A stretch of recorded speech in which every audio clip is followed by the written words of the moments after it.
ভাবুন তো, একটি খোলা মাঠে আকাশের নিচে বসেছে এক জমজমাট মেলা। সেখানে রঙিন পোশাকে সেজে এসেছে তরুণীরা। অনেকেরই মুখে মেকআপ, কানে দুল, হাতে ঝকমকে চুড়ি। ঠিক সেখানেই আবার আছে আরও একদল তরুণ ছেলে। প্রথম দেখায় মনে হতে পারে তারা হয়তো মেলাতে ঘুরতে কিংবা জিনিসপত্র কিনতে এসেছে, কিন্তু না, তারা ঘুরতে বা জামা কাপড় কিনতে আসেনি। তারা এসেছে নিজেদের জন্য জীবনসঙ্গী খুঁজতে। আর সবচেয়ে আশ্চর্যের বিষয় হলো, মেয়েরাও এখানে এসেছে নিজেকে বিক্রি করতে। চমকে উঠলেন, তাই না? হ্যাঁ, এটা কোনো গল্প নয়, বরং বাস্তবতা। এটি হচ্ছে বুলগেরিয়ার রোমা সম্প্রদায়ের ম্যারেজ মার্কেট। শতাব্দী ধরে চলে আসা এই প্রথা শুধু বিয়ে নয়, বরং সময়ের সাথে সাথে একটি সামাজিক ও সাংস্কৃতিক অনুষ্ঠানে পরিণত হয়েছে। আজকের পর্বে আমরা জানব কিভাবে চলে এই বিয়ের বাজার, মেয়েরা কিভাবে এতে অংশ নেয়, আর ছেলেরাই বা কিভাবে তাদের পছন্দ করে, এবং এত সমালোচনার পরেও কেন এই হাট আজও টিকে আছে রোমা সমাজে। রোমা বা জিপসি নামটা আমরা অনেকেই শুনেছি, কিন্তু এদের ইতিহাস হয়তো আমাদের অনেকেরই অজানা। প্রায় 1000 বছর আগে বুলগেরিয়াতে রোমাদের পূর্বপুরুষেরা এসেছিলেন ভারতের রাজস্থান ও পাঞ্জাব অঞ্চল থেকে। তখন তারা যাযাবরদের মতো জীবনযাপন করত। বিভিন্ন সময় তারা পারস্য, তুরস্ক, গ্রিস হয়ে ইউরোপে পৌঁছায়। বুলগেরিয়ায় আজ যাদের আমরা রোমা বলি, তারা সেই যাযাবরদেরই উত্তরসূরি। তবে একটি বিষয় গুরুত্বপূর্ণ হলো, জিপসি শব্দটি মূলত ইউরোপীয় ঔপনিবেশিকদের দেওয়া নাম, যা অনেক রোমা অপমানজনক বলে মনে করেন। তারা নিজেদের পরিচয় দেন রোমা নামে। মূলত তারা একটি স্ততঙ্গ জাতিসত্তা হিসাবেই পরিচিতি পায়। তাদের নিজস্ব ভাষাও রয়েছে, আর তা হলো রোমানি। এছাড়াও তাদের রয়েছে অনন্য সঙ্গীত, পোশাক এবং জীবন দর্শন। বর্তমান বুলগেরিয়ায় রোমা জনগোষ্ঠীর সংখ্যা প্রায় 7 লাখ। সংখ্যার দিক থেকে তারা দেশটির অন্যতম বৃহৎ জাতিগোষ্ঠী হলেও বাস্তবে সবচেয়ে বঞ্চিত প্রান্তিক। আজও অনেক রোমা পরিবার বসবাস করে জরাজীর্ণ ঘরে। সেখানে নেই নিরবিচ্ছিন্ন বিদ্যুৎ, নেই কোনো পরিষ্কার পানির ব্যবস্থা, এমনকি শিক্ষা, স্বাস্থ্যসেবা, চাকরির ক্ষেত্রেও তারা বহু পিছিয়ে। এই প্রাতিষ্ঠানিক অবহেলা আর সামাজিক বৈষম্যের কারণে তারা মূল স্রোত থেকে অনেকটাই বিচ্ছিন্ন। তবুও এই দারিদ্রতা, বঞ্চনা আর সুযোগ সুবিধার অভাবের মাঝেই রোমাদের অনেক পুরনো সামাজিক প্রথা এখনও টিকে আছে। আর সেই পুরনো রীতির একটি ব্যতিক্রমী উদাহরণ হলো ম্যারেজ মার্কেট বা বিয়ের হাট। এই কথাটা শুনলেই প্রথমে মনে হতে পারে কোনো পুরনো লোককথা বা কোনো নাটকের গল্প, কিন্তু না, এটি একেবারে বাস্তব একটি আয়োজন। প্রতি বছর বসন্তে বুলগেরিয়ার দক্ষিণ পশ্চিমাঞ্চলে স্টারা জাগোরা শহরে এই হাট বসে। এ সময় মেয়েরা সাজগোজের রঙিন পোশাক পরে, হাতে গহনা পরে পরিবারের সঙ্গে নির্দিষ্ট একটি স্থানে এসে উপস্থিত হয়। ছেলেরাও আসে তাদের বাবা মা বা তাদের বন্ধু বান্ধবদের নিয়ে। তাদের উদ্দেশ্য একটাই, নিজের জন্য বা সন্তানের জন্য ভালো জীবনসঙ্গী খুঁজে পাওয়া। এটি জীবনের সবচেয়ে বড় সিদ্ধান্ত নেওয়ার এক উন্মুক্ত মঞ্চ। এখানে প্রেম হয় হাটের ভিড়েই, পছন্দ অপছন্দও হয় প্রকাশ্যেই, আবার এর সবটাই হয় পরিবার ও সমাজের সম্মতিতেই। এই হাটে এক পলকের দৃষ্টিতে শুরু হতে পারে নতুন সম্পর্কের গল্প।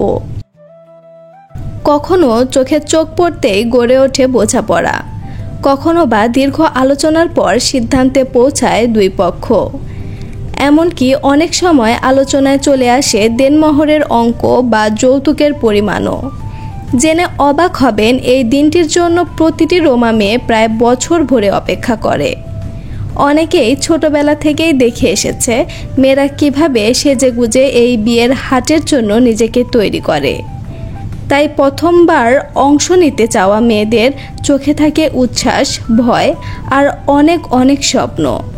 এই বাজারের জন্য প্রস্তুতি হিসেবে দোকান থেকে কেনা হয় ঝকঝকে পোশাক, অলংকার, হিল জুতো। অনেকেই মেকআপ করে চুলে ফ্লাওয়ার ক্লিপ লাগায়, কারো চোখে থাকে চোখ ধাঁধানো কাজল। বিয়ের বাজারের জন্য প্রস্তুতি নেওয়া অধিকাংশ মেয়ের বয়স হয় 15 থেকে 20 বছরের মধ্যে। এ বয়সেই তাদের পরিবার চায় তাদের কন্যা বিয়ে করে নতুন পরিবারে পা রাখুক। অনেক মেয়েই চায় ভালো সচ্ছল কোনো পরিবারে তাদের বিয়ে হোক, যাতে তাদের ভবিষ্যৎ একটু নিরাপদ হয়। আর ছেলেরা সাধারণত আসে পরিবারের সদস্য কিংবা ঘনিষ্ঠ বন্ধু বান্ধবদের সঙ্গে। বাজারে এসে তারা মেয়েদের চালচলন, পোশাক আশাক ও সাজসজ্জা পর্যবেক্ষণ করে। এমনকি মেয়েদের কথা বলার ভঙ্গিও হয়ে ওঠে আলোচনার বিষয়। হাটের ভিড়ে কখনো কখনো দুজনের মাঝে কানে কানে ছোট করে কথাও হয়। আর এটিই হলো অলক্ষ্যে গড়ে ওঠা একটি সম্ভাব্য সম্পর্কের সূচনা। আবার অনেক সময় মেয়েরা গানের তালে তালে নাচে অংশও নেয়। আরও আশ্চর্যের বিষয়, এই হাটে কেবল পছন্দ অপছন্দই নয়, বিয়ের আলোচনা অনেক সময় বেশ দ্রুতই এগিয়ে যায়।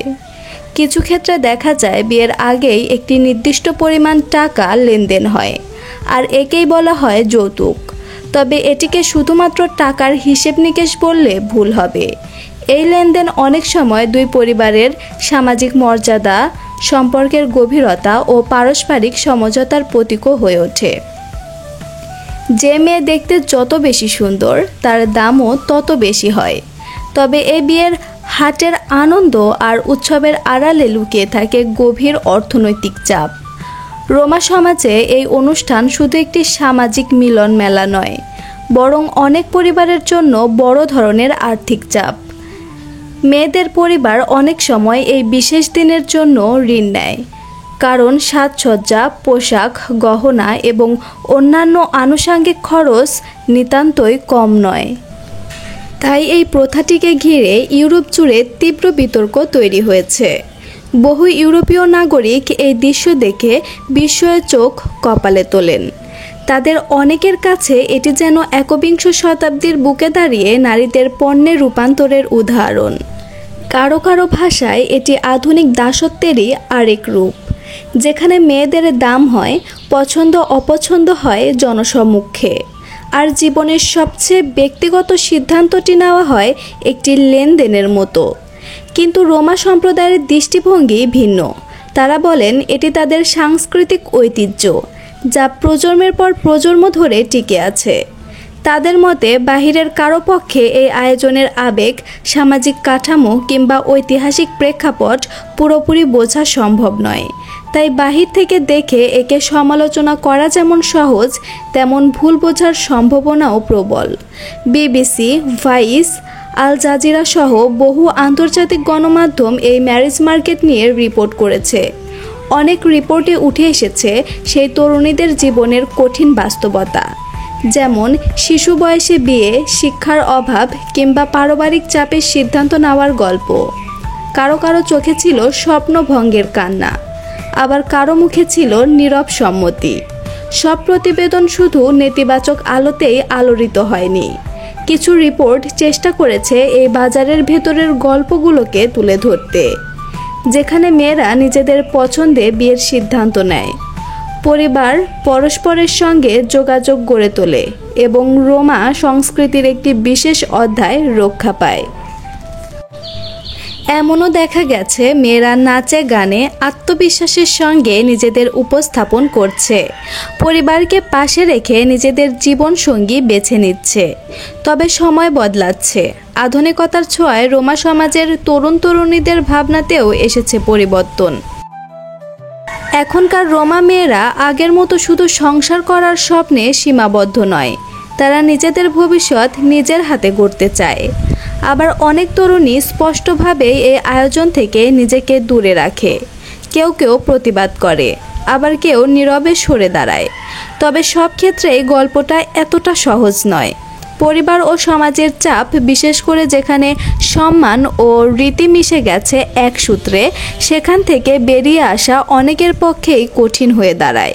ফলে কিছু মেয়ে আজও এই হাটে অংশ নেয়, কখনো অনিচ্ছায়, আবার কখনো বাধ্য হয়ে। তবে এর মানেই এই নয় যে এই হাট শুধু চাপের প্রতীক।